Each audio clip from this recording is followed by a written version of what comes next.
Hello Jeans, where were we? Right, the Great Depression. The impact on Germany was unimaginable. Millions were jobless overnight, and many businesses collapsed. Hitler stepped forward and announced that he will restore the economy and the unemployed will be employed. During the 1930 election, Nazi won 18.3% of the vote, becoming the second largest party in parliament. Although Hitler previously renounced his Austrian citizenship, he was still elected in 1932 when he attained German citizenship, allowing him to run in the elections. Hitler attempted to run for president in 1932, but ultimately came in second in the elections. Instead, he became the chancellor in 1933 after failed attempts to choose a suitable person. Hitler used his position to his advantage. He came up with the Reichstag Fire Decree after the arson of the Reichstag buildings and blamed it on the communists. The decree abolished most civil rights, including the right to speak, assemble, protest, and others. He made use of the decree to arrest his opponents without trial and spread anti-communist propaganda. As a result, the popularity of the Nazi Party continued to rise even more. In 1933, the Enabling Act was also passed. It was a law that gave the Chancellor of Germany the powers to make and enforce the law without obligation.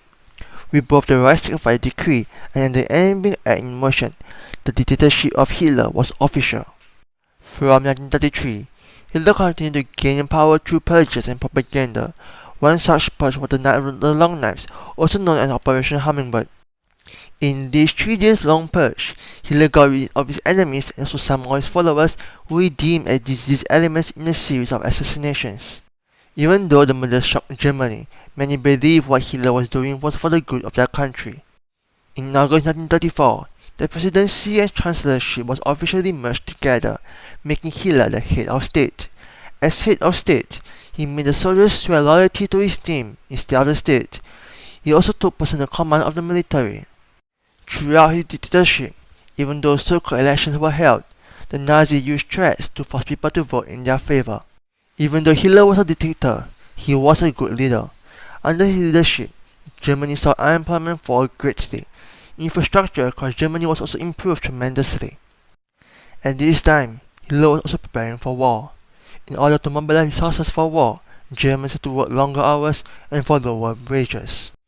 In preparation for the war, Hitler had to make alliances with potential countries. However, in order to seek allies, he had to first prove himself a formidable ally, and so he did it. Hitler blatantly disregarded the Treaty of Versailles and expanded Germany's combined forces to over 600,000 troops. He also went to reoccupy Rhineland in 1936. Within the next 4 years, Germany would be poised for an invasion leading to the start of World War II, with Hitler at the head of it.